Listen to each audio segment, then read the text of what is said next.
अशा ठिकाणी रिस्क घेणं योग्य सुद्धा नाहीये. आणि आज 26 तारीख आहे, 26 जुलै. त्यामुळं 1-2 दिवसानंतरचा प्लॅन करा, पावसाचा फ्लो कमी झाल्यानंतर. सध्या यायची घाई करू नका. तर नमस्कार मित्रांनो, मी तुमचा लाडका रोहन कुलकर्णी.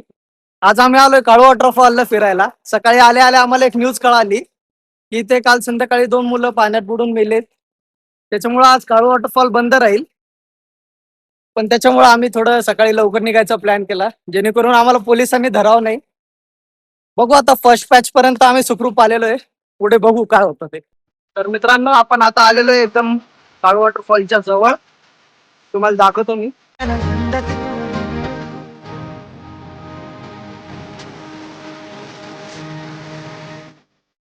तर मित्रांनो, अचानक पाऊस वाढला आणि पाण्याचा फ्लो सुद्धा वाढलाय. त्याच्यामुळं आम्ही आता इथेच थांबायचं डिसाईड केलेलं आहे. कारण ह्याच्या पुढे जाणं आम्हाला पॉसिबल वाटत नाही. आम्ही इथे येऊन थांबलेलो आहे. अशा ठिकाणी रिस्क घेणं योग्य सुद्धा नाहीये. आणि आज 26 तारीख आहे, 26 जुलै. त्यामुळं 1-2 दिवसानंतरचा प्लॅन करा, पावसाचा फ्लो कमी झाल्यानंतर. सध्या यायची घाई करू नका. सगळं काळू वॉटरफॉल बंद आहे, रॅपलिंग बंद आहे. त्याच्यामुळं पुन्हा येताना जरा विचार करून बघा.